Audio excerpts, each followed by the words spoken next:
It all started with Henry VIII. Really, it didn't. But much of the trouble that drove some colonists from England to the New World did stem from Henry's decision regarding religion in 16th century England. In 1534, the king separated England from the Roman Catholic Church as part of his efforts to divorce his wife so he could try to father a son to take the throne. He created the Church of England, officially a Protestant church, but it retained many of the forms, traditions, and trappings of the church in Rome. Under his successors, Edward VI and Queen Mary, the English people saw dramatic changes in government-mandated religious adherence, as they were first Protestant under the young king and then Catholic under Mary. With the shift back to Catholicism, many who denounced the Roman Church and remained faithful to their Protestant beliefs chose exile over execution in the face of persecution. A large number of them settled in Geneva, where John Calvin's church provided them a standard of effective church practice and theological understanding they would carry into other areas of settlement. The accession of Elizabeth I gave many Puritans hope, bringing them back to England with the expectation that they would be part of the official state religion under the new monarch.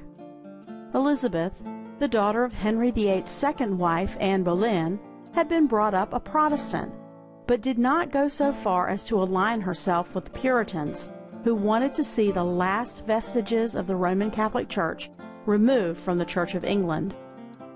She did institute some religious reforms, but her settlement granting religious toleration in England disappointed the Puritans, since it didn't go quite far enough for their liking. When James I came to the throne in 1603, Puritans again hoped for further reform of the Church of England.